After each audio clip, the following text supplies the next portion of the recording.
चर्चा। सत श्री अकाल दोस्तों, मैं दर्शन सिंह दर्शक चर्चा प्रोग्राम लेके हाजिर हाँ। कहते हैं एक फिल्म सी, उस दे विच राजकुमार डायलॉग बोलता है, जिसके घर शीशे के होते हैं वो औरों के घर पे पत्थर नहीं फेंका करते। पंजाब की सियासत में कुछ इस तरह ही चल रहा है। एक दूजे के घरों के उत्ते पत्थर मारे जा रहे हैं, ਉਹਦੇ ਨਾਲ ਉਹਨਾਂ ਦਾ ਨਿੱਜੀ ਜੀਵਨ ਹੀ ਨੰਗਾ ਹੋ ਰਿਹਾ ਹੈ। ਕੱਲ ਮੁੱਖ ਮੰਤਰੀ ਭਗਵੰਤ ਮਾਨ ਉਹਨਾਂ ਨੇ ਸੁਖਬੀਰ ਸਿੰਘ ਬਾਦਲ ਦੀ ਇੱਕ ਤਸਵੀਰ ਸੋਸ਼ਲ ਮੀਡੀਆ ਤੇ ਭੇਜੀ। ਤੁਰੰਤ ਸੁਖਬੀਰ ਸਿੰਘ ਬਾਦਲ ਨੇ ਵੀ ਇੱਕ ਭਗਵੰਤ ਮਾਨ ਉਹਨਾਂ ਦੀ ਤਸਵੀਰ ਸੋਸ਼ਲ ਮੀਡੀਆ ਤੇ ਭੇਜਤੀ। ਤੇ ਇਹ ਕਿਸ ਤਰ੍ਹਾਂ ਦੀ ਸਿਆਸਤ ਚੱਲ ਰਹੀ ਹੈ, ਇਹੀ ਕੁਛ ਅੱਜ ਤੋਂ ਨਹੀਂ, ਲਗਾਤਾਰ काफी समय तो चल रहा है। तो देखा जा रहा है कि एक दूजे के खिलाफ बहुत कुछ अजिहा कहा जा रहा है जिहड़ा किसी की भी निजी जीवन से अटैक होंदा है। तो ये हमले लगातार जा रहे हैं। कदे मुख मंत्री वालों हमले किए जाते हैं, कदे विरोधी वालों किए जाते हैं। अज मनप्रीत सिंह बादल की भी एक वीडियो सामने आई है। बाकी गल्लां जे आपां पासे रख लईए तां उहदे विच उन्हां ने एक गल कही है कि धागे नूं लपेट के रखो, जुबान नूं समेट के रखो। ये गल बिल्कुल सही है कि जेकर धागा लपेटांगे नहीं तां उलझ जाऊगा, ते जुबानां भी जेकर समेट के नहीं रखदे तां उलझ जांदियां ने। इस गल करके साडे जिहड़े निजी जीवन ने ये काफ़ी नुकसाने जा रहे हैं ते इहदे नाल निजी दुश्मनियां पैदा हो रही ने। नाल नाल ये भी है कि जिहड़े पंजाब के गंभीर मुद्दे ने वो भी सारे जा रहे हैं। ये भी कह सकते हैं ध्यान भटकाया जा रहा है। इस सारे घटनाक्रम के उत्ते अज आपां चर्चा कर रहे हैं। चर्चा करने दे लई साडे विच मौजूद ने निरपक्ष पत्रकार के तौर पर वरिंदर शर्मा जी, इहदे नाल ही अनायत फाउंडेशन दे चेयरमैन समाज सेवी गौरव संधू जी, भारतीय जनता पार्टी तो गुरमीत गोशा जी, सुखदेव सिंह जी कांग्रेस तो, पीर मुहम्मद करनैल सिंह जी अकाली दल तो। वरिंदर जी, तुसी ये सारा घटनाक्रम देख रहे हो तो किस तरह की सियासत चल रही है? तुसी तो बहुत पुराने पत्रकार हो, तुसी बहुत पुराने लीडरां नूं भी देखिया, वो घट्टो घट्ट निजी जीवन दे ते ऐसा अटैक तो नहीं करते सीगे जो कुछ अज चल रहा है। पहले सारिਆਂ ਨੂੰ बहुत बहुत सत श्री अकाल, नमस्कार ते प्यार ते आदाब।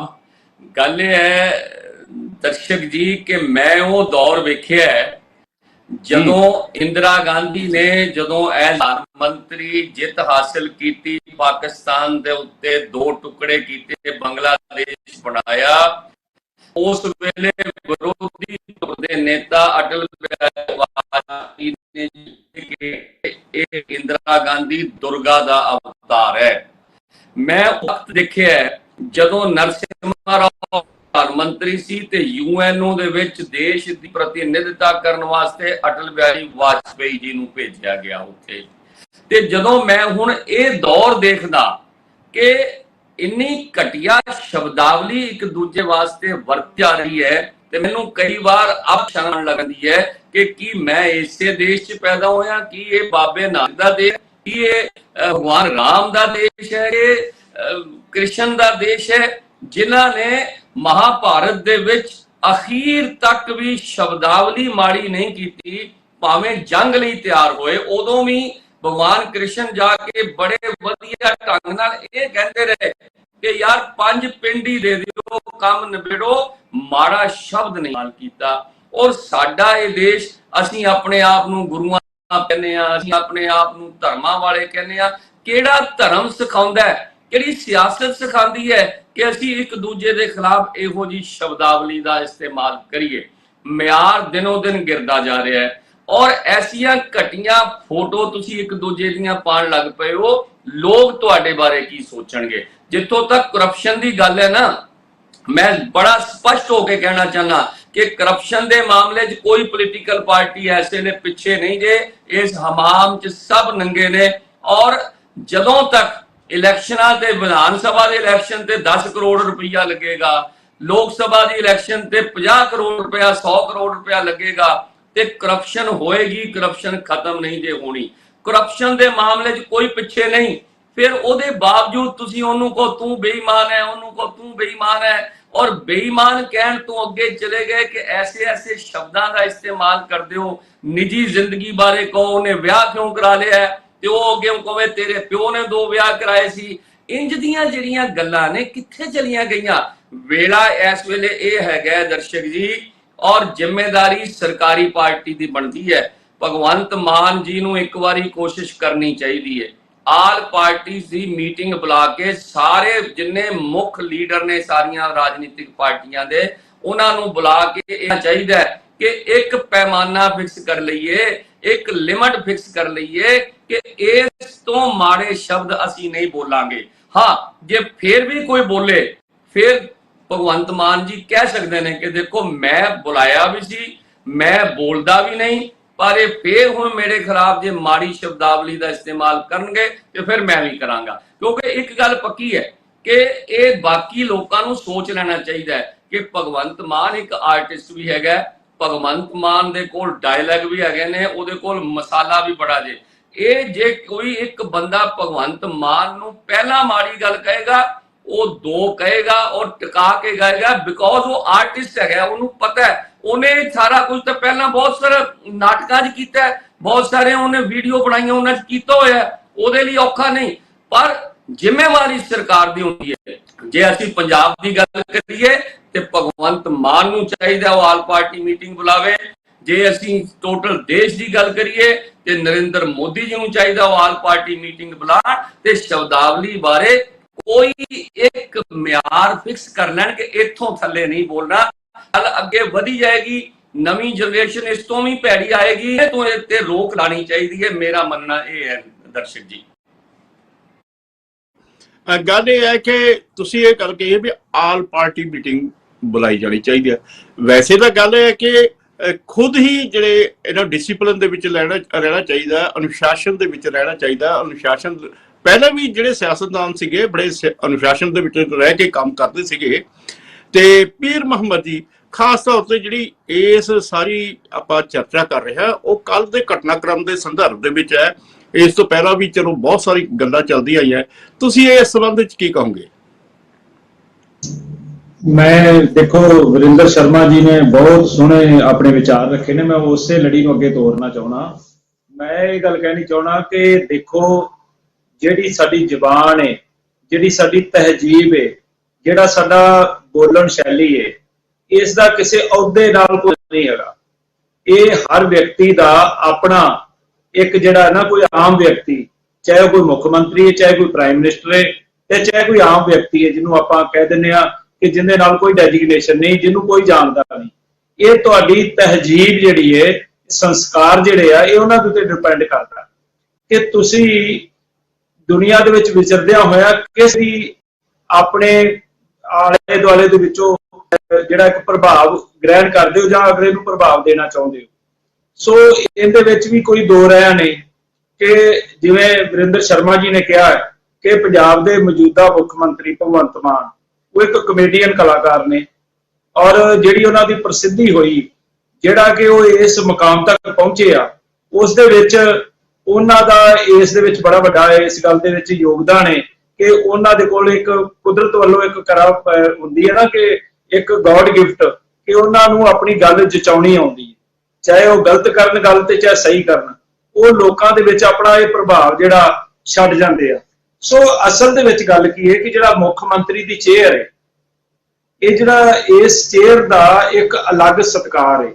जिवें वो आप ही कहिंदे आ कि मैं 3 करोड़ पंजाबियां दी अगवाई कर रहा, ते उन्हां दे विचों 3 करोड़ पंजाबियां दा एक प्रभाव भी दुनिया दे विच जांदा है कि जिहड़े जे मुख्यमंत्री इस स्टेट दा इस तरह दा हैगा है ते इत्थों दे लोग किस तरह दे होणगे।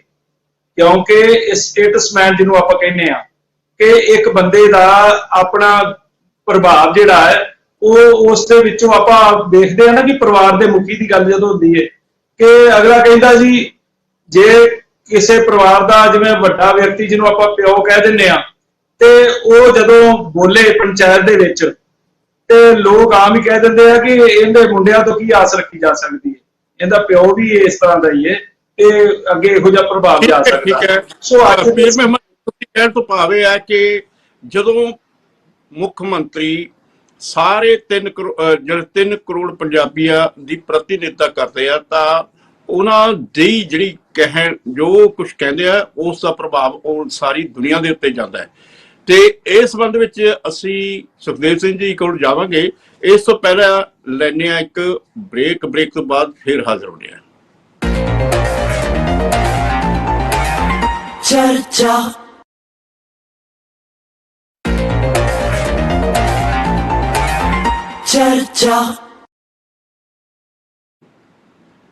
ਬ੍ਰੇਕ ਤੋਂ ਬਾਅਦ ਫਿਰ ਹਾਜ਼ਰ ਹੋਣੇ ਆ।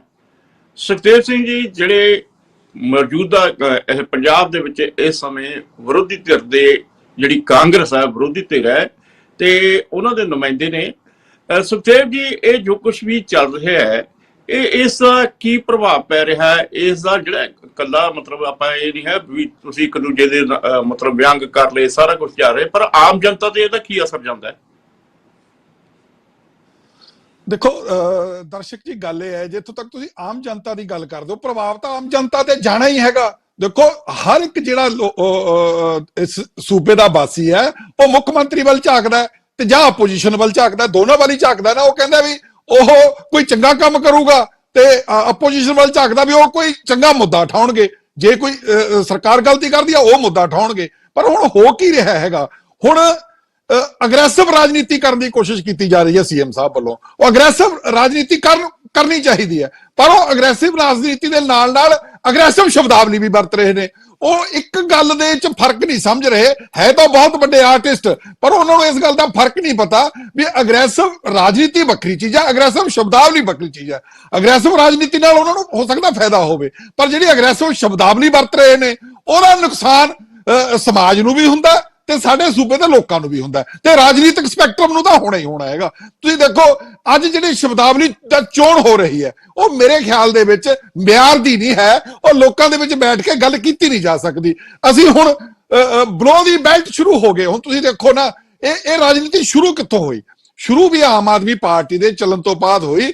ਇਦੋਂ ਪਹਿਲਾਂ ਮੇਰੇ ਖਿਆਲ ਦੇ ਵਿੱਚ ਕੋਈ ਬਹੁਤ ਮਾੜੀ ਮੋਟੀ ਅਗਰੈਸਿਵ ਸ਼ਬਦਾਵਲੀ ਵਰਤਦਾ ਹੋਊਗਾ ਪਰ ਇਸ ਲੈਵਲ ਦੀ ਨਹੀਂ ਸੀਗੀ ਜਿਸ ਲੈਵਲ ਦੀ ਇਹਨਾਂ ਨੇ ਆ ਕੇ ਸ਼ੁਰੂ ਕੀਤੀ। ਜਿਵੇਂ ਕੇਜਰੀਵਾਲ ਜੀ ਆ ਕੇ ਹੁਣ ਦੇਖੋ ਚਾਹੇ ਕੈਪਟਨ ਅਮਰਿੰਦਰ ਸਿੰਘ ਸਾਡੀ ਪਾਰਟੀ 'ਚ ਨਹੀਂ ਸੀ, ਉਹਨਾਂ ਹੁਣ ਹੈ ਨਹੀਂ ਗੇ, ਉਹਨਾਂ ਨੂੰ ਕਹਿੰਦੇ ਸੀ ਪੰਜਾਬ ਤੇਰੇ ਪਿਓ ਦਾ ਵੀ ਆਫਟਰ ਕੈਪਟਨ ਅਮਰਿੰਦਰ ਸਿੰਘ ਦਾ ਪੰਜਾਬ ਨੂੰ ਕੋਈ ਯੋਗਦਾਨ ਤਾਂ ਹੈਗਾ ਹੀ, ਉਹਨਾਂ ਦੇ ਪਰਿਵਾਰ ਦਾ ਵੀ ਯੋਗਦਾਨ ਹੈਗਾ।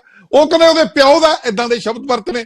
ਫਿਰ ਤੁਸੀਂ ਹੁਣ ਜਿਵੇਂ ਆਪਾਂ ਦੇਖ ਰਹੇ ਹਾਂ ਸਰਦਾਰ ਸੁਖਬੀਰ ਸਿੰਘ ਬਾਦਲ ਦੀ ਆ ਉਹ ਇੱਕ ਤਿਉਹਾਰ ਮਨਾ ਰਹੇ ਆ। ਸਾਡਾ ਦੇਖੋ ਸਾਡਾ ਦੇਸ਼ ਤਿਉਹਾਰਾਂ ਦਾ ਹੈ, ਉਸ ਤਿਉਹਾਰ ਦੇ ਵਿੱਚ ਉਹ ਆਪਣੇ ਬੱਚਿਆਂ ਨਾਲ ਜਾਂ ਮਨਾ ਰਹੇ ਆ ਜਾਂ ਪਰਿਵਾਰ ਨਾਲ ਮਨਾ ਰਹੇ ਨੇ ਉਹਦੇ ਉੱਤੇ ਅਸੀਂ ਵਿਅੰਗ ਕਰ ਰਹੇ ਹਾਂ। ਮੇਰੇ ਖਿਆਲ ਦੇ ਵਿੱਚ ਚਾਹੇ ਸਰਦਾਰ ਸੁਖਬੀਰ ਸਿੰਘ ਬਾਦਲ ਸਾਡੀ ਪਾਰਟੀ 'ਚ ਨਹੀਂ, ਮੈਂ ਨਹੀਂ ਸਮਝਦਾ ਵੀ ਉਹ ਕੋਈ ਚੰਗੀ ਗੱਲ ਸੀਗੀ।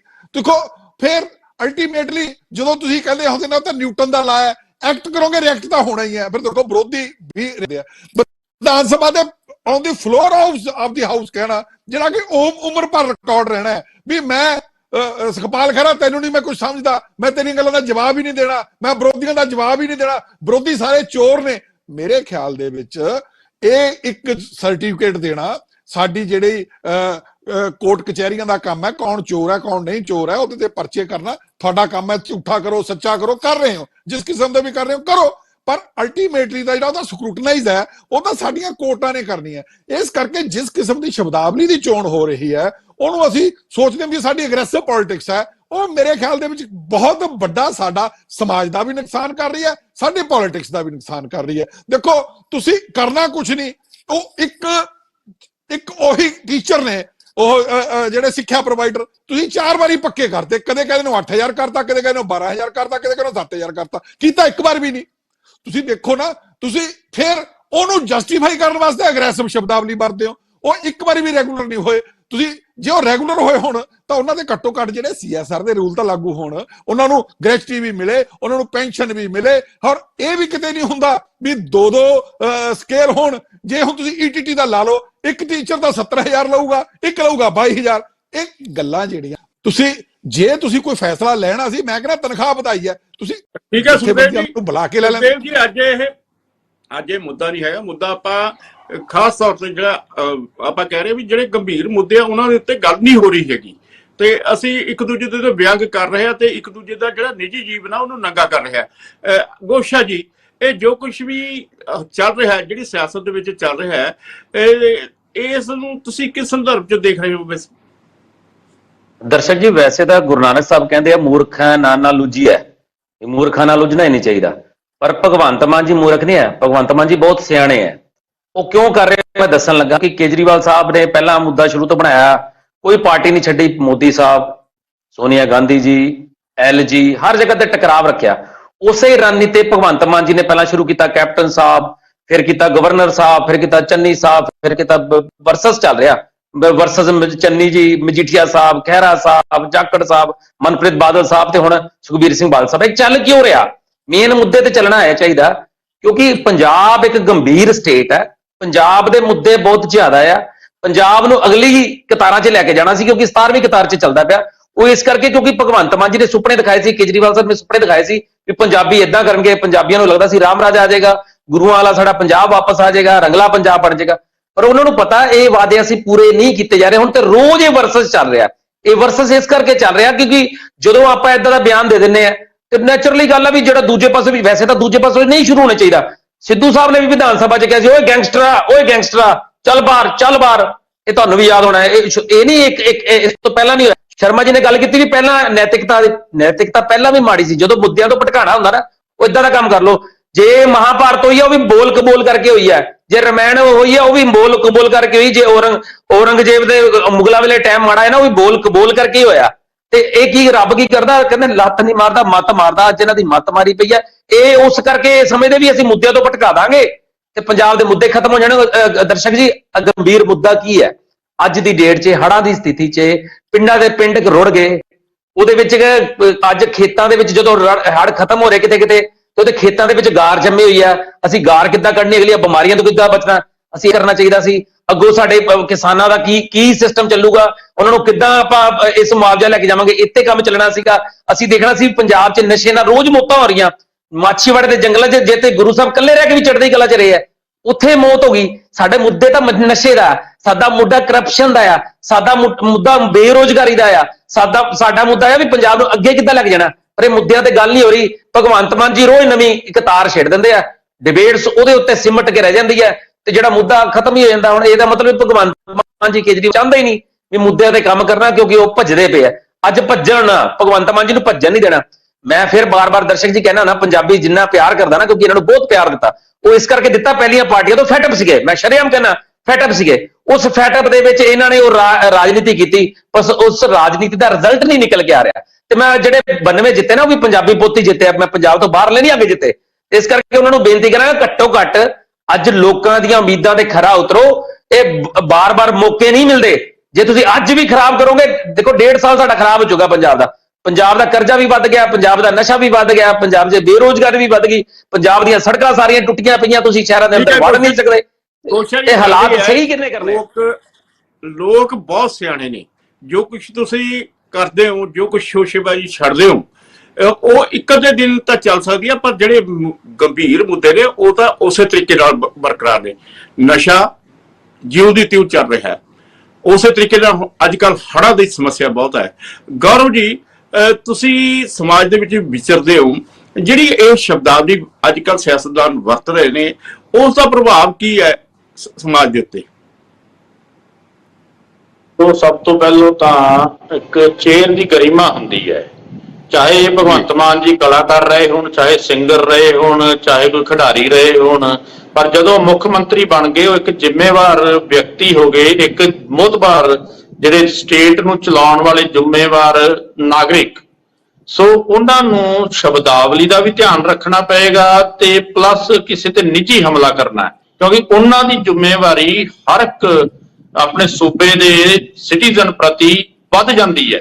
ਤੇ ਜੇ ਇੱਕ ਘਰ ਦਾ ਮੋਢੀ ਬੰਦਾ ਉਹੀ ਇਹੋ ਜਿਹੀ ਸ਼ਬਦਾਵਲੀ ਵਰਤੇਗਾ ਤੇ ਜਿਹੜੇ ਉਹਦੇ ਪੈਰੋਕਾਰ ਨੇ ਉਹ ਕਿਸ ਤਰ੍ਹਾਂ ਦਾ ਬਿਹੇਵ ਕਰਨਗੇ ਸਟੇਟ ਦੇ ਨਾਲ ਜਾਂ ਸੂਬੇ ਦੇ ਲੋਕਾਂ ਨਾਲ, ਉਹ ਆਪਾਂ ਅੱਜ ਕੱਲ ਪੰਜਾਬ ਦੇ ਵਿੱਚ ਦੇਖ ਰਹੇ ਹਾਂ। ਆਪਾਂ ਨੂੰ ਹੁਣ ਨਿੱਜੀ ਜੇ ਆਪਾਂ ਨਾ ਗੱਲਾਂ ਕਰੀਏ, ਜਿਸ ਤਰ੍ਹਾਂ ਦੇ ਬਿਆਨ ਜਾਂ ਜਿਸ ਤਰ੍ਹਾਂ ਦੇ ਤੰਜਬਾਜ਼ੀ ਭਗਵੰਤ ਮਾਨ ਜੀ ਨਿੱਜੀ ਤੌਰ ਤੇ ਜਿਹੜੇ ਆਪਣੇ ਵਿਰੋਧੀਆਂ ਤੇ ਕੱਸ ਰਹੇ ਨੇ, ਉਹ ਇਹਨਾਂ ਨੂੰ ਸ਼ੋਭਾ ਨਹੀਂ ਦਿੰਦੀ। ਉਹ ਇੱਕ ਕਲਾਕਾਰੀ ਤੱਕ ਸੀਮਤ ਜਦੋਂ ਸੀਗੇ ਉਦੋਂ ਤੱਕ ਤਾਂ ਜ਼ਰੂਰ ਉਹ ਸ਼ੋਭਦੀ ਸੀ ਲੋਕਾਂ ਨੂੰ ਐਂਟਰਟੇਨ ਕਰਨ ਲਈ, ਪਰ ਅੱਜ ਜਿਹੜੇ ਪੰਜਾਬ ਦੇ ਮੁੱਦੇ ਨੇ ਉਹ ਗੰਭੀਰ ਨੇ। ਮੁੱਦਿਆਂ ਦੇ ਉੱਤੇ ਕਿਸੇ ਵਿਰੋਧੀ ਨੂੰ ਜੇ ਘੇਰਨਾ ਹੈ ਤਾਂ ਮੁੱਦਿਆਂ ਦੇ ਉੱਤੇ ਘੇਰਨਾ ਚਾਹੀਦਾ, ਨਾ ਕਿ ਨਿੱਜੀ ਤੌਰ ਤੇ। ਸੋ ਭਗਵੰਤ ਮਾਨ ਜੀ ਮੁੱਦਾਹੀਨ ਹੋ ਚੁੱਕੇ ਨੇ, ਮੁੱਦਿਆਂ ਤੋਂ ਬਹੁਤ ਹਟ ਚੁੱਕੇ ਨੇ ਤੇ ਅਜੇ ਵੀ ਇਹਨਾਂ ਨੂੰ ਐ ਲੱਗ ਰਿਹਾ ਹੈ ਵੀ ਕਲਾਕਾਰੀ ਮੋਡ ਦੇ ਵਿੱਚ ਆ ਮੈਂ, ਕਿਉਂਕਿ ਇਹਨਾਂ ਨੇ ਆਪਣੀ ਜ਼ਿੰਦਗੀ ਦਾ ਵੱਧ ਸਮਾਂ ਕਲਾਕਾਰੀ ਕੀਤੀ ਹੈ ਤੇ ਪੋਲੀਟੀਕਲ ਲੋਕਾਂ ਦੇ ਉੱਤੇ ਹੀ ਤੰਜ ਕੱਸੇ ਨੇ। ਤੇ ਉਹੀ ਕੰਮ ਜੋ ਭਗਵੰਤ ਮਾਨ ਜੀ ਆਪਣੀਆਂ ਸਟੇਜਾਂ ਤੇ ਬੋਲਦੇ ਸੀ ਵਿਰੋਧੀਆਂ ਦੇ ਬਾਰੇ ਜਾਂ ਦੂਜੇ ਪੋਲੀਟੀਕਲ ਲੀਡਰਾਂ ਦੇ ਬਾਰੇ, ਉਹੀ ਕੁਛ ਅੱਜ ਕੱਲ ਭਗਵੰਤ ਮਾਨ ਜੀ ਨੇ ਆਪ ਅਪਣਾਇਆ ਹੋਇਆ। ਸੋ ਤੰਜਬਾਜ਼ੀ ਜਿਹੜੀ ਹੈ ਕੋਈ ਨਵੀਂ ਚੀਜ਼ ਨਹੀਂ, ਪਹਿਲੋਂ ਵੀ ਹੁੰਦੀ ਸੀ ਪੋਲੀਟੀਕਲ ਪਾਰਟੀਆਂ ਦੇ ਵਿੱਚ, ਪਰ ਉਹ ਇੱਕ ਸਾਫ਼ ਸੁਥਰੀ ਤੇ ਮੁੱਦਿਆਂ ਤੇ ਤੰਜਬਾਜ਼ੀ ਸ਼ੇਰੋ ਸ਼ਾਇਰੀ ਦੇ ਵਿੱਚ ਜਵਾਬ ਦਿੱਤਾ ਜਾਂਦਾ ਸੀ। ਆਪਾਂ ਪਾਰਲੀਮੈਂਟ 'ਚ ਦੇਖਦੇ ਸੀ ਵਾਜਪਾਈ ਜੀ, ਪ੍ਰਾਈਮ ਮਿਨਿਸਟਰ ਜਾਂ ਮਨਮੋਹਨ ਸਿੰਘ ਜੀ, ਉਹ ਆਪਣੇ ਵਿਰੋਧੀ ਨੂੰ ਸ਼ੇਰੋ ਸ਼ਾਇਰੀ ਦੇ ਵਿੱਚ ਮੁੱਦਿਆਂ ਦੇ ਉੱਤੇ ਇੱਕ ਚਲੋ ਹੁੰਦਾ ਜਦੋਂ ਆਪਾਂ ਕਿਸੇ ਹਾਊਸ 'ਚ ਬੈਠੇ ਆ, ਨਾਲ ਐਂਟਰਟੇਨ ਵੀ ਕਰਨਾ ਹੁੰਦਾ ਹੈ, ਥੋੜਾ ਜਿਹਾ ਮਾਹੌਲ ਵੀ ਬਦਲਣਾ ਹੁੰਦਾ ਹੈ, ਤਾਂ ਉਹ ਇੱਕ ਉਸ ਤਰ੍ਹਾਂ ਦਾ ਤੰਜ ਕੱਸਦੇ ਸੀ ਜਿਹੜਾ ਕਿ ਨਿੱਜੀ ਨਾ ਹੋਏ। ਪਰ ਭਗਵੰਤ ਮਾਨ ਜੀ ਮੈਨੂੰ ਸਮਝ ਨਹੀਂ ਲੱਗਦੀ, ਜਾਂ ਤਾਂ ਇਹਨਾਂ ਦੇ ਸਲਾਹਕਾਰ ਮਾੜੇ ਨੇ ਜਾਂ ਉਹ ਇਹਨਾਂ ਨੂੰ ਡੋਬਣਾ ਚਾਹੁੰਦੇ ਨੇ, ਜਿਹੜੇ ਕਿ ਇਹਨਾਂ ਨੂੰ ਇਹੋ ਜਿਹੀਆਂ ਰਾਏ ਤੇ ਇਹੋ ਜਿਹੇ ਮਸ਼ਵਰੇ ਦਿੰਦੇ ਨੇ ਵੀ ਤੁਸੀਂ ਨਿੱਜੀ ਤੰਜ ਕੱਸੋ ਤੇ ਇਹਦੇ ਨਾਲ ਪਤਾ ਨਹੀਂ ਵੀ ਕਿੰਨਾ ਕੁ ਲੋਕ ਜਿਹੜੇ ਨੇ ਉਹ ਤੁਹਾਡੇ ਵੱਲ ਨੂੰ ਝੁਕਣਗੇ। ਅੱਜ ਲੋਕਾਂ ਨੂੰ ਜਿਹੜੀ ਚੀਜ਼ ਦੀ ਲੋੜ ਹੈ ਉਹ ਹੜ੍ਹਾਂ ਦੇ ਵਿੱਚ ਜਿਹੜਾ ਮੁਆਵਜ਼ਾ ਹੈ, 3-3 ਵਾਰ ਉਹਨਾਂ ਨੂੰ ਜੀਰੀ ਲਾਉਣੀ ਪਈ ਹੈ, ਪਨੀਰੀਆਂ ਖਰਾਬ ਹੋ ਗਈਆਂ, ਲੋਕਾਂ ਦੇ ਘਰਾਂ 'ਚ ਪਾਣੀ ਵੜ ਗਿਆ, 4-4 3-3 ਕਰੋੜ ਦੀਆਂ ਕੋਠੀਆਂ ਇੱਥੇ ਪਟਿਆਲੇ ਦੇ ਵਿੱਚ ਅਰਬਨ ਸਟੇਟ ਸਭ ਤੋਂ ਪੌਸ਼ ਏਰੀਆ, ਉੱਥੇ 8-8 ਫੁੱਟ ਪਾਣੀ ਆ ਗਿਆ। ਉਹ ਜਿਨ੍ਹਾਂ ਨੇ ਸਾਰੀ ਉਮਰ 'ਚ ਇੱਕ ਕੋਠੀ ਬਣਾਉਣੀ ਹੁੰਦੀ, ਉਹ ਕੋਠੀਆਂ ਦਾ ਇੰਨਾ ਕੁ ਨੁਕਸਾਨ ਹੋਇਆ ਹੈ, ਉਹਦੇ ਮੁਆਵਜ਼ੇ ਬਾਰੇ ਸੋਚਣਾ ਚਾਹੀਦਾ, ਫਸਲਾਂ ਦੇ ਮੁਆਵਜ਼ੇ ਬਾਰੇ ਸੋਚਣਾ ਚਾਹੀਦਾ ਹੈ। ਪਰ ਭਗਵੰਤ ਮਾਨ ਜੀ ਮੈਨੂੰ ਲੱਗਦਾ ਐਸੇ ਜਿਹਦੇ ਵਿੱਚ ਪੰਜਾਬ ਦੇ ਲੋਕ ਅੱਜ ਸੋਗ ਮਨਾ ਰਹੇ ਨੇ, ਅੱਜ ਸੋਗ ਦੇ ਵਿੱਚ ਡੁੱਬੇ ਹੋਏ ਨੇ, ਕਿਉਂਕਿ ਇੱਕ ਜਿਹੜੀ ਆਪਣੀ ਫਸਲ ਹੁੰਦੀ ਹੈ ਜਿਹਨੂੰ ਆਪਾਂ ਪੁੱਤਾਂ ਵਾਂਗੂ ਪਾਲਦੇ ਆ, ਉਹ ਖਰਾਬ ਹੋ ਚੁੱਕੀ ਹੈ। ਮੱਕੀਆਂ ਖਰਾਬ ਹੋ ਚੁੱਕੀਆਂ ਨੇ, ਆਪਣਾ ਜਿੰਨੀ ਮੱਕੀ ਲਾਈ ਸੀ ਲੋਕਾਂ ਨੇ ਉਹ ਖਰਾਬ ਹੋ ਚੁੱਕੀ ਹੈ। ਠੀਕ ਹੈ, ਅਜੇ ਤੱਕ ਕਈ ਐਸੇ ਏਰੀਏ ਨੇ ਜਿੱਥੋਂ ਪਾਣੀ ਨਹੀਂ ਨਿਕਲਿਆ। ਸੋ ਇਹ ਪਤਾ ਨਹੀਂ ਕਿਸ ਪਾਸੇ ਵੱਲ ਨੂੰ ਭਗਵੰਤ ਮਾਨ ਜੀ ਜਾ ਰਹੇ ਨੇ, ਵੀ ਇਹ ਸੋਚ ਨਹੀਂ ਰਹੇ ਜਾਂ ਤਾਂ ਇਹ ਠੀਕ ਹੈ। ਗੌਰਵ ਜੀ ਗੱਲ ਇਹ ਹੈ ਕਿ ਇਸ ਸਮੇਂ ਜਿਹੜੇ ਲੋੜ ਤਾਂ ਇਸ ਗੱਲ ਦੀ ਹੈ ਕਿ ਜਿਹੜੇ ਪੰਜਾਬ ਦੇ ਲੋਕ ਨੇ ਉਹਨਾਂ ਦੀ ਬਾਹ ਫੜੀ ਜਾਵੇ। ਠੀਕ ਹੈ, ਸਰਕਾਰ ਇਸ ਪਾਸੇ ਵੱਲ ਕੰਮਕਾਰ ਵੀ ਕਰ ਰਹੀ ਹੈ, ਜਿਹੜੇ ਮੁੱਖ ਮੰਤਰੀ ਆ ਖੁਦ ਵੀ ਜਾ ਰਹੇ ਨੇ ਉਹਨਾਂ ਹੜ੍ਹ ਪੀੜਤਾਂ ਦੀ ਬਾਹ ਫੜਨ ਵਾਸਤੇ। ਇਹ ਵੀ ਦਾਅਵਾ ਕਰ ਰਹੇ ਨੇ ਕਿ ਅਸੀਂ ਛੇਤੀ ਹੀ ਜਿਹੜੀ ਫਸਲਾਂ ਖਰਾਬ ਹੋਈਆਂ ਨੇ ਉਹਦਾ ਮੁਆਵਜ਼ਾ ਵੀ ਦੇਵਾਂਗੇ। ਪਰ ਦੇਖਣ 'ਚ ਇਹ ਵੀ ਆਇਆ ਕਿ ਖਾਸ ਤੌਰ ਤੇ ਜਦੋਂ ਗੰਭੀਰ ਮੁੱਦੇ ਚੱਲ ਰਹੇ ਹੁੰਦੇ, ਜਦੋਂ ਲੋਕ ਬਹੁਤ ਜ਼ਿਆਦਾ ਮੰਗ ਕਰ ਰਹੇ ਹੁੰਦੇ ਨੇ ਵੀ ਮੁੱਖ ਮੰਤਰੀ ਆਉਣ ਸਾਡਾ ਹੱਥ ਫੜਨ, ਇਹੋ ਜਿਹੇ ਮੌਕੇ ਜਦੋਂ ਇਹੋ ਜਿਹੀ ਮਤਲਬ ਕੋਈ ਨਾ ਕੋਈ ਘਟਨਾਕ੍ਰਮ ਵਾਪਰਦਾ ਤਾਂ ਉਹਦੇ ਨਾਲ ਲੋਕਾਂ ਨੂੰ ਨਿਰਾਸ਼ਾ ਹੁੰਦੀ ਹੈ। ਪੀਰ ਮੁਹੰਮਦ ਜੀ, ਮੈਨੂੰ ਇਹ ਦੱਸੋ ਕਿ ਇਹਦੇ ਵਿੱਚ ਜਿਹੜਾ ਖਾਸ ਤੌਰ ਤੇ ਜਿਹੜਾ ਅਕਾਲੀ ਦਲ ਦੇ ਉੱਤੇ ਵਾਰ-ਵਾਰ ਜਿਹੜਾ ਅਟੈਕ ਹੁੰਦਾ ਉਹਦੇ ਪਿੱਛੇ ਕੀ ਕਾਰਨ ਹੈ? ਦੇਖੋ ਗੱਲ ਇਹ ਆ ਕਿ ਇਹਨਾਂ ਨੂੰ ਪਤਾ ਹੈ ਜਿਹੜੀ ਮੌਜੂਦਾ ਸੱਤਾਧਾਰੀ ਹੈ ਉਸ ਨੂੰ ਇਸ ਗੱਲ ਦੀ ਸਮਝ ਹੈ ਕਿ ਪੰਜਾਬ ਦੀ ਖੇਤਰੀ ਪਾਰਟੀ ਹੈ ਸ਼੍ਰੋਮਣੀ ਅਕਾਲੀ ਦਲ, ਤੇ ਸ਼੍ਰੋਮਣੀ ਅਕਾਲੀ ਦਲ ਦੀ ਜਿਹੜੀ ਲੀਡਰਸ਼ਿਪ ਹੈ ਉਹਦਾ ਚਰਿੱਤਰਘਾਤ ਜਿਸ ਵੀ ਤਰੀਕੇ ਨਾਲ ਕੀਤਾ ਜਾ ਸਕਦਾ ਕਰ ਦਿੱਤਾ ਜਾਵੇ ਤੇ ਬਾਕੀ ਤਾਂ ਫਿਰ ਸੌਖਾ ਹੋ ਜਾਏਗਾ ਕੰਮ। ਦੇਖੋ ਭਾਵੇਂ ਕਾਂਗਰਸ, ਭਾਰਤੀ ਜਨਤਾ ਪਾਰਟੀ ਜਾਂ ਜਿਹੜੀਆਂ ਇੱਥੇ ਹੋਰ ਪਾਰਟੀਆਂ ਹੈਗੀਆਂ ਨੇ, ਉਹਨਾਂ ਦਾ ਆਪਣਾ ਇੱਕ ਵਜੂਦ ਹੈ, ਨੈਸ਼ਨਲ ਪਾਰਟੀਆਂ ਨੇ ਔਰ ਉਹਨਾਂ ਦਾ ਆਪਣਾ ਇੱਕ ਪ੍ਰਭਾਵ ਹੈ, ਉਹਨਾਂ ਦਾ ਬਹੁਤਾ ਲੈਣਾ ਦੇਣਾ ਨਹੀਂ ਹੈਗਾ ਪੰਜਾਬ ਦੇ ਨਾਲ। ਲੇਕਿਨ ਜਿਹੜੀ ਪੰਜਾਬ ਦੀ ਆਪਣੀ ਪਾਰਟੀ ਹੈ, ਵੱਖਰੀ ਗੱਲ ਹੈ ਕਿ ਅਸੀਂ ਇੱਕ ਕ੍ਰਾਈਸਿਸ ਦੇ ਵਿੱਚ ਲੰਘ ਰਹੇ ਹਾਂ, ਕੋਈ ਦੋ ਰਾਹ ਨਹੀਂ, ਲੇਕਿਨ ਆਖਿਰਕਾਰ ਪੰਜਾਬੀਆਂ ਨੇ ਲੰਮੇ ਸਮੇਂ ਤੋਂ ਬਾਅਦ, ਜਿਵੇਂ ਆਪਾਂ ਗੱਲ ਕਰਦੇ ਹਾਂ ਨਾ ਕਿ ਦੇਸ਼ ਦੀ ਆਜ਼ਾਦੀ ਤੋਂ ਬਾਅਦ ਜੇ ਸਭ ਤੋਂ ਜ਼ਿਆਦਾ ਰਾਜ ਕਿਹਨੇ ਕੀਤਾ? ਕਾਂਗਰਸ ਨੇ। ਤੇ ਪੰਜਾਬ ਦੀ ਧਰਤੀ ਦੇ ਉੱਤੇ ਜੇ ਕਿਸੇ ਪਾਰਟੀ ਨੇ ਰਾਜ ਕੀਤਾ ਤਾਂ ਉਹ ਸ਼੍ਰੋਮਣੀ ਅਕਾਲੀ ਦਲ ਹੈ।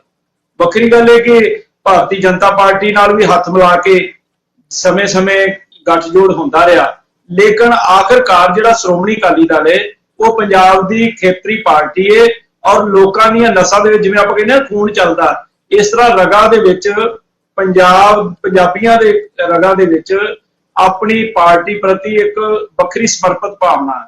ਤੇ ਮੈਂ ਇੱਥੇ ਇਹ ਵੀ ਗੱਲ ਕਰਦਾ ਕਿ ਭਗਵੰਤ ਮਾਨ ਦਾ ਦੋਸ਼ ਨਹੀਂ ਇਹਦੇ ਵਿੱਚ, ਮੁੱਖ ਮੰਤਰੀ ਸਾਹਿਬ ਦਾ ਦੋਸ਼ ਨਹੀਂ, ਸਾਡੇ ਆਪਣੇ ਜਿਹੜੇ ਪੰਜਾਬੀਆਂ ਦਾ ਇੱਕ ਬਹੁਤ ਵੱਡਾ ਹਿੱਸਾ ਉਹ ਵੀ ਚੁਟਕਲਿਆਂ ਤੋਂ ਜਾਂ ਇਸ ਤਰ੍ਹਾਂ ਦੀ ਸਿਆਸਤ ਤੋਂ ਪ੍ਰਭਾਵਿਤ ਹੈ। ਉਹਨਾਂ ਨੂੰ ਕੋਈ ਸਰੋਕਾਰ ਨਹੀਂ। ਮੈਂ ਤੁਹਾਨੂੰ ਦੱਸਾਂ ਕਿ ਦਰਸ਼ਕ ਜੀ, ਕਈ ਟੀਵੀ ਚੈਨਲਾਂ ਵਾਲੇ ਮੇਰੇ ਨਾਲ ਇੰਟਰਵਿਊ ਕਰਨ ਆਉਂਦੇ, ਬਾਕੀ ਸੱਜਣ ਵੀ ਬੈਠੇ, ਇਹਨਾਂ ਨਾਲ ਵੀ ਕਰਦੇ ਹੋਣਗੇ। ਤਾਂ ਇੱਕ ਸੱਜਣ ਨੇ ਮੈਨੂੰ ਪਿਛਲੇ ਦਿਨ ਹੀ ਮੇਰੇ ਨਾਲ ਕੀਤੀ ਇੰਟਰਵਿਊ, ਉਹ ਕਹਿੰਦਾ ਜੀ ਅਗਰੈਸਿਵ ਮੂਡ ਦੇ ਵਿੱਚ ਦਿਆ ਜੇ ਇੰਟਰਵਿਊ। ਮੈਂ ਉਹਨਾਂ ਨੂੰ ਪੁੱਛਿਆ ਕਿ ਇਹਨੂੰ ਕਿਵੇਂ ਐਕਸਪਲੇਨ, ਕਹਿੰਦਾ ਜੀ ਮਤਲਬ ਕਿ ਕੋਈ ਗੱਲ ਇਹੋ ਜਿਹੀ ਵੀ ਕਰਦੇ ਹੋ ਵਿੱਚ ਜਿਹਦੇ ਨਾਲ ਜਿਹੜੀ ਇਹ ਇੰਟਰਵਿਊ ਦਾ ਇੱਕ ਮਾਹੌਲ ਬਣ ਜਾਵੇ। ਮਤਲਬ ਇਹ ਆ ਕਿ ਇਹੋ ਜਿਹੀ ਗੱਲ, ਕਿਸੇ ਦੀ ਛਵੀ ਪ੍ਰਤੀ ਤਿਰਸਕਾਰ ਭਰੇ ਸ਼ਬਦ ਬੋਲਣੇ ਜਾਂ ਕਿਸੇ ਨੂੰ ਨੀਵਾਂ ਦਿਖਾਉਣਾ, ਇਹ ਵੀ ਇੱਕ ਟ੍ਰੈਂਡ ਜਿਹੜਾ ਤੁਸੀਂ ਵੇਖੋ ਸੋਸ਼ਲ ਮੀਡੀਆ ਤੇ ਕਿਸੇ ਵੀ ਬੰਦੇ ਨੂੰ, ਆ ਜਿੰਨੇ ਸੱਜਣ ਬੈਠੇ ਆ, ਇਸ ਗੱਲ ਦੇ ਨਾਲ ਇਹ ਆਪਣੇ ਅੰਤਰ ਧਿਆਨ ਹੋ ਕੇ ਇਸ ਗੱਲ ਨੂੰ ਸਮਝਣ ਤੁਸੀਂ ਵੀ ਕਿ ਕਿਸੇ ਵੀ ਬੰਦੇ ਨੂੰ ਕੁੱਤਾ, ਬਿੱਲਾ, ਕੰਜਰ, ਜੋ ਮਰਜ਼ੀ ਸ਼ਬਦ ਜਿਸ ਦੇ ਮੂੰਹ ਚ ਆਉਂਦਾ ਉਹ ਉੱਥੇ ਲਿਖ ਦਿੱਤਾ ਜਾਂਦਾ। ਉਹ ਵੀ ਲੋਕ ਸਾਡੇ ਪੰਜਾਬ ਦੀ ਧਰਤੀ 'ਚ ਸਾਡੇ ਆਪਣੇ ਹੀ ਠੀਕ ਹੈ, ਜਿਹੜਾ ਕਿਸੇ ਬਾਰੇ ਲਿਖ ਦਿੰਦੇ ਆ। ਪੀਰ ਮੁਹੰਮਦ ਜੀ ਫੇਰ ਤੁਹਾਡੇ ਕੋਲ ਆਉਨੇ ਆ ਤੇ ਫੇਰ ਗੱਲਬਾਤ ਕਰਦੇ ਆ। ਇਸ ਚਰਚਾ ਨੂੰ ਆਪਾਂ ਜਾਰੀ ਰੱਖਾਂਗੇ। ਉਸ ਹੁਣ ਇੱਕ ਬ੍ਰੇਕ ਦਾ ਸਮਾਂ ਹੋਣਾ, ਲੈਂਦੇ ਆ ਇੱਕ ਬ੍ਰੇਕ। ਚਰਚਾ ਬ੍ਰੇਕ ਤੋਂ ਬਾਅਦ ਫਿਰ ਹਾਜ਼ਰ ਹੁੰਦੇ ਆ। ਜਿਵੇਂ ਪੀਰ ਮੁਹੰਮਦ ਜੀ ਕਹਿ ਰਹੇ ਸੀਗੇ ਕਿ ਖਾਸ ਤੌਰ ਤੇ ਮੀਡੀਆ ਦਾ ਧਿਆਨ ਖਿੱਚਣ ਵਾਸਤੇ ਵੀ ਇਹੋ ਜਿਹਾ ਕੁਝ ਚੱਲਦਾ ਹੈ। ਗੋਸ਼ਾ ਜੀ ਜਿਹੜਾ ਹੈਗਾ ਖਾਸ ਤੌਰ ਤੇ ਜਿਵੇਂ ਪੀਰ ਮੁਹੰਮਦ ਜੀ ਨੇ ਕਿਹਾ ਵੀ ਜਿਹੜਾ ਮੀਡੀਆ ਨੂੰ ਆਪਣੇ ਵੱਲ ਆਕਰਸ਼ਿਤ ਕਰਨ ਵਾਸਤੇ, ਇੰਟਰਵਿਊ ਤਿਆਰ ਕਰਨ ਵਾਸਤੇ, ਇਸ ਗੱਲ ਕਰਕੇ ਵੀ ਕਈ ਵਾਰ ਨਿੱਜੀ ਤੌਰ ਤੇ ਹਮਲੇ ਹੋ ਜਾਂਦੇ ਆ। ਤੁਹਾਡਾ ਕੀ ਖਿਆਲ ਹੈ? ਤੁਸੀਂ ਵੀ ਇੱਕ ਸਿਆਸਤਦਾਨ ਹੋ, ਤੁਹਾਨੂੰ ਵੀ ਕਿਤੇ ਭਾਰਤੀ ਜਨਤਾ ਪਾਰਟੀ ਵੱਲੋਂ ਇਸ ਤਰ੍ਹਾਂ ਦੀ ਹੱਲਾਸ਼ੇਰੀ ਦਿੱਤੀ ਜਾਂਦੀ ਹੈ ਵੀ ਇਸ ਤਰ੍ਹਾਂ ਕਰੋ ਤੇ ਤੁਹਾਨੂੰ ਜਿਹੜਾ ਹੈਗਾ ਮੀਡੀਆ ਦੇ ਵਿੱਚ ਤੁਸੀਂ ਆਓਗੇ? ਤਾਂ ਡਿਸਪਲਿਨ ਵਾਲੀ ਪਾਰਟੀ ਹੈ। ਇਹ ਗੱਲ ਬਿਲਕੁਲ ਠੀਕ ਹੈ ਕਿ ਭਗਵੰਤ ਮਾਨ ਜੀ ਮੁੱਦਿਆਂ ਤੋਂ ਹਟਾ ਕੇ ਇੱਕ ਮੀਡੀਆ ਦੇ ਵਿੱਚ ਚਰਚਾ ਬਣਾਉਣਾ ਚਾਹੁੰਦੇ, ਇਹ 'ਚ ਕੋਈ ਦੋ ਰਾਏ ਨਹੀਂ ਗੀ। ਪਰ ਮੈਨੂੰ ਇੱਕ ਗੱਲ ਦੀ ਪੀਰ ਮੁਹੰਮਦ ਜੀ ਦੇ ਹੈਰਾਨਗੀ ਹੋਈ, ਇਹਨਾਂ ਨੇ ਕਿਹਾ ਵੀ ਖੂਨ ਪਾਰਟੀ ਦਾ ਚੱਲਦਾ, ਉਹ ਇੱਥੇ ਗੁਰੂਆਂ ਦਾ ਖੂਨ ਚੱਲਣਾ ਚਾਹੀਦਾ, ਚੜ੍ਹਦੀ ਕਲਾ ਦਾ ਪ੍ਰਤੀਕ ਹੈ। ਦੂਜਾ, ਲੋਕ ਤਾਂ ਕਹਿੰਦੇ ਸ਼੍ਰੋਮਣੀ, ਤੁਸੀਂ ਵੀ ਸ਼੍ਰੋਮਣੀ ਕਹੀਏ ਨਾ, ਸ਼੍ਰੋਮਣੀ ਕਹਿੰਦੇ ਆ, ਪਤਾ ਨਹੀਂ, ਮੈਨੂੰ ਲੱਗਦਾ ਇਹਨਾਂ ਨੂੰ ਭੁਲੇਖਾ ਲੱਗ ਗਿਆ। ਗੱਲ ਮੈਂ ਭਗਵੰਤ ਮਾਨ ਜੀ ਦੀ ਲੈ ਕੇ ਜ਼ਰੂਰ ਆਵਾਂਗਾ। ਦੇਖੋ, ਮੈਨੂੰ ਲੱਗਦਾ ਵੀ ਇਲੈਕਸ਼ਨ ਮੋਡ ਚੋਂ ਜਾਣ ਕੇ ਨਹੀਂ ਨਿਕਲ ਰਹੇ, ਕਿਉਂਕਿ ਲੋਕ ਏਦਾਂ ਦਾ ਸੁਣਨਾ ਚਾਹੁੰਦੇ ਆ, ਉਹ ਚਰਚਾ ਬਣ ਜਾਂਦੀ ਆ, ਵੀਡੀਓ ਵਾਇਰਲ। ਮੈਂ ਕੱਲ ਇੱਕ ਵੀਡੀਓ ਵਾਇਰਲ ਦੇਖ ਰਿਹਾ ਸੀਗਾ, ਉਹ ਜੀ ਭਗਵੰਤ ਮਾਨ ਦੀ ਧਰਮ ਪਤਨੀ ਨੇ ਜੀ ਉਹ ਪਿੱਛੋਂ ਪੈਸੇ ਲੈ, ਕਿਸੇ ਕੋ ਪੈਸੇ ਫੜ ਕੇ, ਐਮਐਲਏ ਕੋ ਪੈਸੇ ਫੜ ਕੇ ਲੈ। ਇਹ ਕੋਈ ਖਬਰ ਹੈ ਯਾਰ? ਇਹ ਪੰਜਾਬ ਦੀ ਖਬਰ ਹੈ? ਇਹ 'ਚ ਪੰਜਾਬ ਦਾ ਘਾਟਾ ਦਾ ਵਾਧਾ ਕੋਈ ਹੈ? ਇਹ 'ਚ ਪੰਜਾਬ ਦਾ ਕੋਈ ਮੁੱਦਾ ਬਣਦਾ? ਤੁਸੀਂ ਉਹ ਚੀਜ਼ ਦਿਖਾਓ ਜਿਹੜੀ ਬਣਨ ਵਾਲੀ ਹੁੰਦੀ ਹੈ। ਉਹ ਲੋਕੀ ਤਾਂ ਵੀ ਕਰੀ ਜਾਂਦੇ ਆ, ਉਹ ਤੇ ਵਿਊ ਬਣੀ ਜਾਂਦੇ ਆ। ਹੁਣ ਦੂਜੀ ਗੱਲ, ਅੱਜ ਭਗਵੰਤ ਮਾਨ ਜੀ ਲੁਧਿਆਣੇ ਸ਼ਹਿਰ 'ਚ ਆਏ ਸੀਗੇ। ਸ਼ਹਿਰ 'ਚ ਆ ਕੇ ਉਹ ਹਾਊਸ ਦੇ ਵਿੱਚ ਬੈਠੇ ਗੱਲ ਕਰ ਰਹੇ ਸੀਗੇ ਵੀ ਇੱਕ ਚੁਟਕਲਾ ਉਹਨਾਂ ਨੇ ਸੁਣਾਇਆ। ਕਹਿੰਦੇ ਇੱਕ ਪ੍ਰਧਾਨ ਮੰਤਰੀ ਨੇ ਆਣਾ ਸੀ, ਮੰਤਰੀ ਨੇ ਕਿਹਾ ਵੀ ਉਹ ਪੁੱਲ ਨੂੰ ਕੂਚੀ ਮਾਰਿਆ। ਉਹ ਤਾਂ ਕਹਿੰਦਾ ਜੀ ਉਹ ਪੁੱਲ ਤਾਂ ਹੈ ਹੀ ਨਹੀਂ, ਪੁੱਲ ਨੂੰ ਕੁੱਚੀ ਕਿੱਦੇ ਮਾਰਨੀ? ਕਹਿੰਦਾ ਜਿੱਦਾਂ ਮੈਂ ਪੁੱਲ ਖਾ ਗਿਆ ਉਦਾਂ ਹੀ ਤੁਸੀਂ ਬੁਰੀਆਂ ਵੀ ਖਾ ਜਾਓ ਰੰਗ ਦੀਆਂ। ਮੈਂ ਹੈਰਾਨ ਹੁੰਦਾ, ਜੇ ਉਹਨਾਂ ਨੂੰ ਪਤਾ ਵੀ ਇਦਾਂ ਦਾ ਕੋਈ ਪੁੱਲ ਬਣਿਆ ਸੀ ਜਿਹੜਾ ਮੰਤਰੀ ਖਾ ਗਿਆ, ਫਿਰ ਅੱਜ ਸਰਕਾਰ ਤੁਹਾਡੀ ਹੈ, ਅੱਜ ਤੁਹਾਨੂੰ ਬਿਆਨਬਾਜ਼ੀ ਤੇ ਕਰਨ ਦੀ ਲੋੜ ਹੀ ਨਹੀਂ। ਅੱਜ ਜਾ ਕੇ ਅੰਦਰ ਸਿੱਟੋ ਜਿਹੜਾ ਬੰਦਾ ਇਦਾਂ ਦਾ ਕੋਈ ਮੰਤਰੀ ਹੈਗਾ ਸੀ ਜਿਹੜਾ ਪੁੱਲ ਹੀ ਖਾ ਗਿਆ, ਫਿਰ ਤਾਂ ਗੱਲ ਹੀ ਬੜੀ ਸੌਖੀ ਹੈ। ਅੱਜ ਫਿਰ ਉਹੀ ਬਾਰ-ਬਾਰ ਤੰਜ ਕੱਸਦੇ, ਕਦੀ ਚੰਨੀ ਸਾਹਿਬ ਨੂੰ ਧਮਕੀ ਦਿੰਦੇ ਆ, ਕਦੀ ਸੁਖਬੀਰ ਸਿੰਘ ਬਾਦਲ ਸਾਹਿਬ ਨੂੰ ਧਮਕੀ ਦਿੰਦੇ ਆ, ਕਦੀ ਮਨਪ੍ਰੀਤ ਸਿੰਘ ਬਾਦਲ ਸਾਹਿਬ ਨੂੰ ਧਮਕੀ ਦਿੰਦੇ ਆ, ਕਦੀ ਜਾਖੜ ਸਾਹਿਬ ਨੂੰ ਧਮਕੀ ਦਿੰਦੇ, ਕਦੀ ਖਹਿਰਾ ਸਾਹਿਬ ਨੂੰ ਧਮਕੀ ਦਿੰਦੇ ਆ, ਡਰਾਉਂਦੇ ਆ। ਉਹ ਡਰਾਉਣ ਦੀ ਲੋੜ ਨਹੀਂ ਹੈਗੀ ਤੁਹਾਨੂੰ। ਅੱਜ ਤੁਸੀਂ ਜਿੱਤੇ ਹੋਏ ਹੋ, ਹਲੇ ਇਲੈਕਸ਼ਨ ਚੱਲ ਨਹੀਂ ਰਹੇ, ਇਲੈਕਸ਼ਨ ਜਿੱਤ ਚੁੱਕੇ 1.5 ਸਾਲ ਹੋ ਗਿਆ। ਤੁਸੀਂ ਕਾਰਵਾਈ ਕਰੋ, ਜਿਹੜਾ ਤੁਹਾਨੂੰ ਬੰਦਾ ਗਲਤ ਲੱਗਦਾ ਕਾਰਵਾਈ ਕਰਕੇ ਅੰਦਰ ਸਿੱਟੋ, ਸਾਨੂੰ ਵੀ ਪਤਾ ਲੱਗੇ ਤੁਸੀਂ ਕਾਰਵਾਈ ਕਰ ਰਹੇ ਹੋ। ਪਰ ਤੁਸੀਂ ਸਿਰਫ ਧਮਕੀਆਂ ਦੇ ਕੇ, ਇਹ ਧਮਕੀਆਂ ਦੀ ਸ਼ੁਰੂ ਕਦੋਂ ਹੋਈ ਹੈ? ਸਿਰਫ ਇਹੀ ਲੋਕ ਧਮਕੀਆਂ ਦੇ ਕੇ ਆਪਣੇ ਨੂੰ ਵੱਡਾ ਕਰਨਾ ਚਾਹੁੰਦੇ ਆ। ਮੈਂ ਦਰਸ਼ਕ ਜੀ ਇੱਕ ਬੇਨਤੀ ਕਰਾਂਗਾ, ਦੇਖੋ ਸਾਡੀ ਲੜਾਈ ਕਾਂਗਰਸ ਨਾਲ ਹੋ ਸਕਦੀ ਹੈ, ਸਾਡੀ ਲੜਾਈ ਕਿਸੇ ਦੂਜੀ ਪਾਰਟੀ ਨਾਲ ਹੋ ਸਕਦੀ ਹੈ, ਪਰ ਅੱਜ ਦੀ ਡੇਟ 'ਚ ਪੰਜਾਬ ਜਵਾਬ ਮੰਗਦਾ ਵੀ ਪੰਜਾਬ ਨੇ 92 ਸੀਟਾਂ ਦਿੱਤੀਆਂ ਤੇ ਪੰਜਾਬ ਚਾਹੁੰਦਾ ਕੀ ਹੈ, ਨੌਜਵਾਨ ਚਾਹੁੰਦੇ ਕੀ ਹੈ। ਨੌਜਵਾਨ ਪੁੱਛਦੇ ਪਏ ਵੀ ਅੰਗਰੇਜ਼ ਕਿੱਥੇ, ਜਿਹੜੇ ਭਗਵੰਤ ਮਾਨ ਜੀ ਨੇ ਕਿਹਾ ਸੀ ਕੰਮ ਕਰਨ ਆਣਗੇ, ਉਹ ਲਿਆਓ ਅੰਗਰੇਜ਼, ਸਾਨੂੰ ਵੀ ਪਤਾ ਲੱਗ ਜਾਵੇ ਅੰਗਰੇਜ਼ ਕੰਮ ਕਰਨ। ਮਹਾਰਾਜਾ ਰਣਜੀਤ ਸਿੰਘ ਵੇਲੇ ਕੰਮ ਕਰਨ ਆਉਂਦੇ ਵੀ ਸੀਗੇ, ਫਿਰ ਤਾਂ ਅਸੀਂ ਮੰਨੀਏ ਵੀ ਬੜਾ ਚੰਗਾ ਕੰਮ ਹੋ ਰਿਹਾ। ਦਰਸ਼ਕ ਜੀ, ਮੈਂ ਸਮਝਦਾ ਸਿਰਫ ਮੁੱਦਿਆਂ ਤੋਂ ਭਟਕਾਉਣ ਲਈ, ਸਿਰਫ TRP ਬਟੋਰਨ ਲਈ, ਆਪਣੇ ਆਪ ਨੂੰ ਵੱਡਾ ਕਰਨ ਲਈ ਇਹ ਸਾਰੇ ਡਰਾਮੇਬਾਜ਼ੀ ਚੱਲ ਰਹੀ ਹੈ, ਜਿਹੜੀ ਪੰਜਾਬੀ ਬਰਦਾਸ਼ਤ ਨਹੀਂ ਕਰ ਰਿਹਾ ਇਸ ਟਾਈਮ। ਜ਼ਿਆਦਾ, ਕਿਉਂਕਿ ਠੀਕ ਹੈ। ਟ੍ਰੋਲ ਹੋ ਰਿਹਾ ਉਹਨਾਂ ਦੇ ਵਾਸਤੇ, ਆਪ ਹੀ ਟ੍ਰੋਲ ਹੋ ਰਿਹਾ। ਇੱਕ ਨਾ ਗੱਲ ਦਰਸ਼ਕ ਜੀ, ਠੀਕ ਹੈ ਇੱਕ ਗੱਲ ਜੀ। ਹੋਰ ਮੈਂ ਕਰਨੀ ਠੀਕ ਹੈ, ਚਾਹੁੰਦਾ, ਠੀਕ ਹੈ। ਤੁਹਾਨੂੰ ਯਾਦ ਹੋਣਾ ਕਹਿੰਦੇ ਸੀ ਜਿੱਡਾ ਵੱਡਾ ਮੰਤਰੀ ਉਨੀ ਵੱਡੀਆਂ ਲਾਈਟਾਂ ਕਰਦੀਆਂ, ਚਰਾਉ ਚਾਉ ਚੋਰ, ਕਹਿੰਦੇ ਉਹ ਤਾਂ ਚੋਰ ਚੋਰ ਕਰਦੀ ਹੈ। ਫਿਰ ਹੁਣ ਆਪ ਹੀ ਉਹੀ ਲਾਈਟਾਂ 'ਚ ਉਹੀ ਆਵਾਜ਼ਾਂ 'ਚ ਚੱਲ ਰਿਹਾ।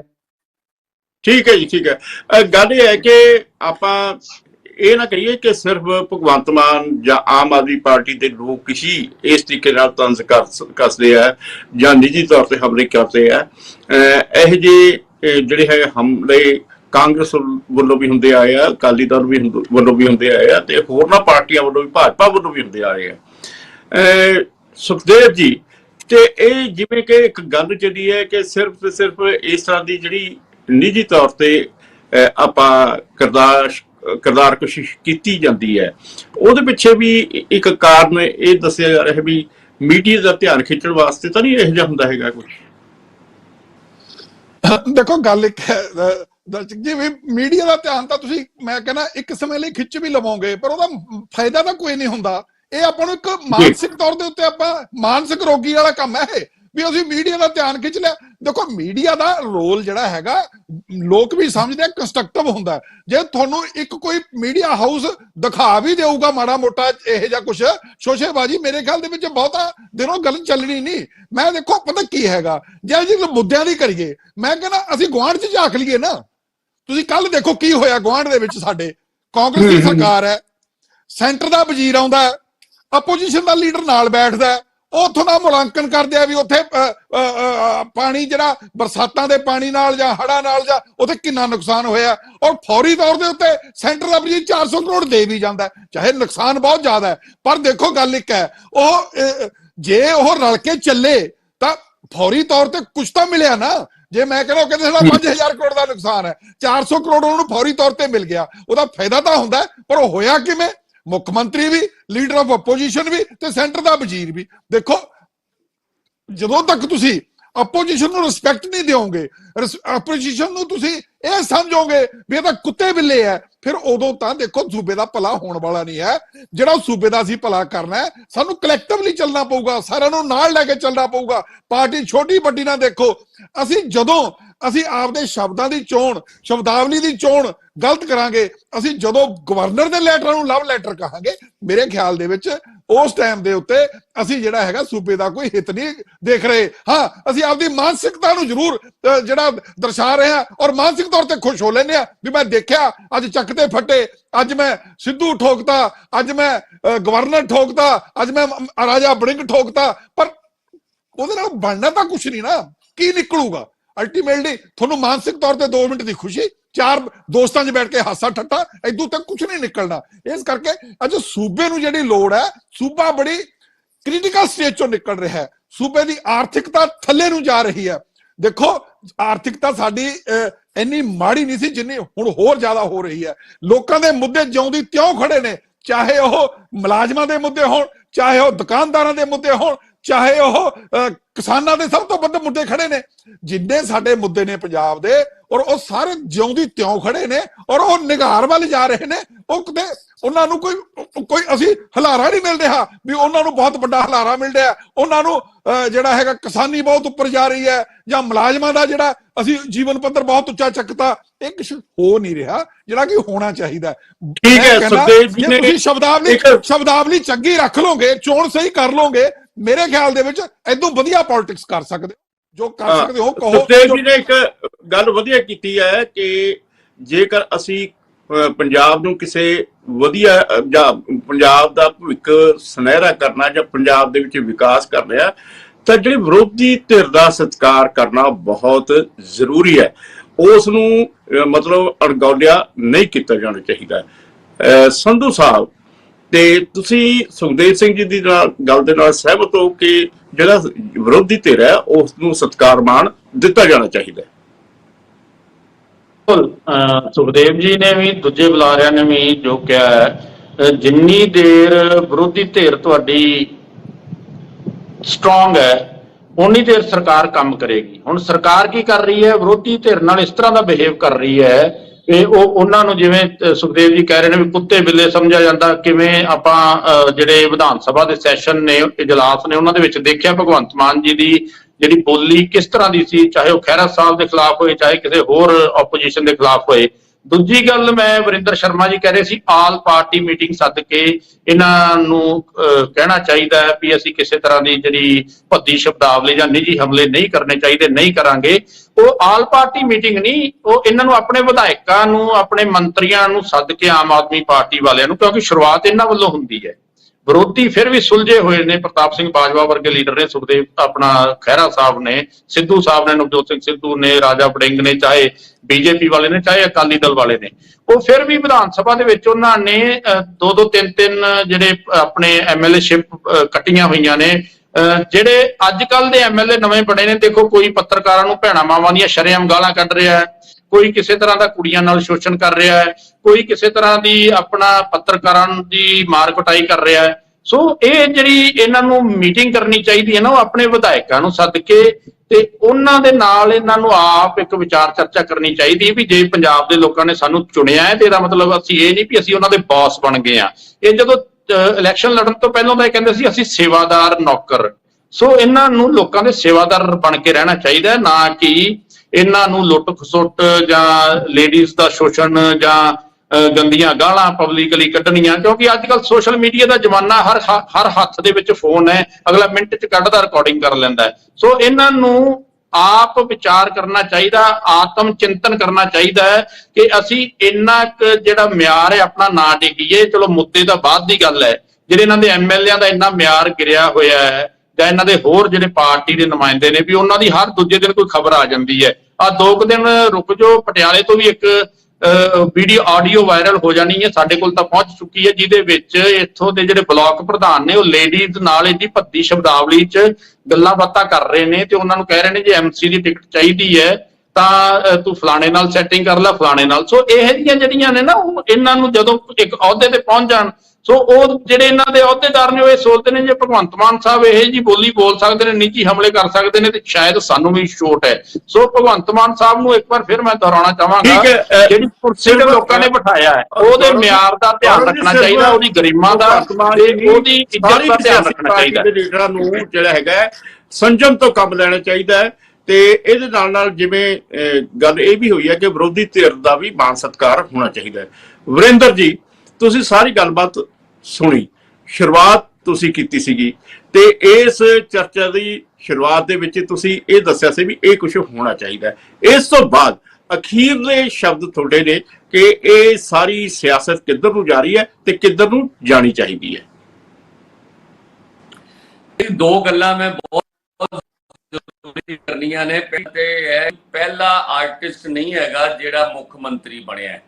ਇਸ ਤੋਂ ਪਹਿਲੇ ਵੀ ਬੜੇ ਵੱਡੇ ਆਰਟਿਸਟ ਮੁੱਖ ਮੰਤਰੀ ਬਣੇ ਨੇ। MG ਰਾਮਚੰਦਰਨ ਬਣੇ ਨੇ, ਕਰੁਣਾਨਿਧੀ ਬਣੇ ਨੇ, ਜੈ ਲਲਿਤਾ ਬਣੀ ਹੈ। ਇਹ ਤਿੰਨੇ ਹੀ ਬਹੁਤ ਵੱਡੇ ਸੁਪਰਸਟਾਰ ਰਹੇ ਨੇ, ਪਰ ਇਹਨਾਂ ਨੇ CM ਬਣਨ ਤੋਂ ਬਾਅਦ ਆਰਟਿਸਟ ਬਣਨਾ ਨਹੀਂ ਦਿਖਾਇਆ। ਇਹਨਾਂ ਨੇ CM ਬਣ ਕੇ ਕੰਮ ਕੀਤਾ। ਇਸ ਮੁੱਖ ਮੰਤਰੀ ਨੂੰ ਵੀ ਹੁਣ ਆਰਟਿਸਟ ਨਹੀਂ ਸਮਝਣਾ ਚਾਹੀਦਾ, ਆਪਣੇ ਆਪ ਨੂੰ ਮੁੱਖ ਮੰਤਰੀ ਸਮਝ ਕੇ ਕੰਮ ਕਰਨਾ ਚਾਹੀਦਾ ਹੈ। ਪੰਜਾਬ ਦਾ ਵਿਕਾਸ ਤਾਂ ਹੋਏਗਾ। ਦੂਜੀ ਗੱਲ ਮੈਂ ਇਹ ਕਰਨੀ ਹੈ ਕਿ ਜਿਹੜਾ CM ਹੁੰਦਾ ਹੈ ਨਾ, ਉਹ ਹੁੰਦਾ ਹੈ ਐਕਸੀਲੇਟਰ, ਤੇ ਜਿਹੜਾ ਹੁੰਦਾ ਹੈ opposition the leader of opposition, ਉਹ ਹੁੰਦਾ ਹੈ ਬ੍ਰੇਕ। ਇਸ ਵੇਲੇ ਇੱਕ ਆਰਟਿਸਟ ਜਿਹੜਾ ਹੈ ਨਾ, ਉਹ ਬ੍ਰੇਕ ਨੂੰ ਫੇਲ ਕਰਨ ਦੀ ਕੋਸ਼ਿਸ਼ ਕਰਦਾ ਪਿਆ। ਉਹਦੀ ਕੋਸ਼ਿਸ਼ ਹੈ ਕਿ ਮੈਂ ਇਹਨਾਂ ਨੂੰ ਉਲਝਾ ਕੇ ਰੱਖਾਂ ਇਹੋ ਜਿਹੀਆਂ ਗੱਲਾਂ ਦੇ ਵਿੱਚ। ਇਹ ਸਰਕਾਰ ਨੂੰ ਬ੍ਰੇਕ ਲਾਉਣ ਦੀ ਬਜਾਏ ਇਹੋ ਜਿਹੀਆਂ ਚੀਜ਼ਾਂ ਪੁੱਠੀਆਂ ਸਿੱਧੀਆਂ ਮੈਂ ਬੋਲਣਾ ਹੈ ਉਹਦੇ ਜਵਾਬ 'ਚ ਬੋਲਣ। ਇਹ ਜਨਤਾ ਦਾ ਧਿਆਨ ਹੀ ਨਾ ਲਿਆਣ ਮਹਿੰਗਾਈ ਵੱਲ, ਇਹ ਜਨਤਾ ਦਾ ਧਿਆਨ ਨਾ ਲਿਆਣ ਹੜ੍ਹਾਂ ਦੇ ਕਿੰਨਾ ਨੁਕਸਾਨ ਹੋਇਆ, ਉਹਨਾਂ ਨੂੰ ਕਿੰਨਾ ਫਾਇਦਾ ਪਹੁੰਚਾਇਆ।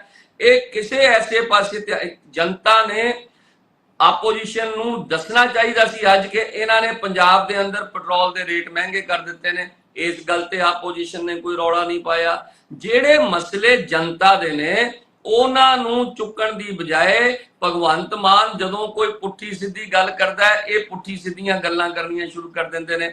ਇਹਨਾਂ ਨੂੰ ਚਾਹੀਦਾ ਜਨਤਾ ਨੂੰ ਦੱਸਣ ਕਿ ਇਹਨੇ ਆ ਮਾੜਾ ਕਰਤਾ, ਇਹਨੇ ਆ ਮਾੜਾ ਕਰਤਾ, ਇਹਨੇ ਹੁਣ ਤੱਕ ਕੋਈ ਚੰਗਾ ਕੰਮ ਨਹੀਂ ਕੀਤਾ।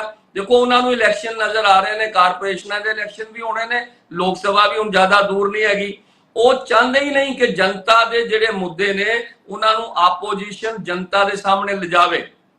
ਉਹ ਆਪੋਜੀਸ਼ਨ ਇਸ ਵੇਲੇ ਭਗਵੰਤ ਮਾਨ ਦੀ ਚਾਲ ਦਾ ਸ਼ਿਕਾਰ ਹੋ ਰਹੀ ਹੈ। ਉਹ ਧਿਆਨ ਹੀ ਨਹੀਂ ਆਣ ਦਿੰਦਾ, ਇਸੇ ਕੰਮ 'ਚ ਹੀ ਲੱਗੇ ਰਹੋ। ਤੂੰ ਮੈਨੂੰ ਆਹ ਕਹਿਤਾ, ਮੈਂ ਤੈਨੂੰ ਆਹ ਕਹਿਤਾ, ਤੂੰ ਮੇਰੀ ਵੋਟੀ ਬਾਰੇ ਕਹਿਤਾ, ਤੂੰ ਮੇਰੇ ਐਮਐਲਏ ਬਾਰੇ ਕਹਿਤਾ, ਮੈਂ ਅੱਗੋਂ ਤੇਰੇ ਬਾਰੇ ਕਹਿਤਾ। ਇਸ ਵੇਲੇ ਜ਼ਿੰਮੇਵਾਰੀ ਹੈ ਆਪੋਜੀਸ਼ਨ ਦੀ, ਚਾਹੇ ਉਹ ਬਾਜਵਾ ਜੀ ਹੋਣ, ਚਾਹੇ ਉਹ ਸਰਦਾਰ ਸੁਖਬੀਰ ਸਿੰਘ ਬਾਦਲ ਹੋਣ, ਚਾਹੇ ਉਹ ਰਾਜਾ ਵੜਿੰਗ ਹੋਣ।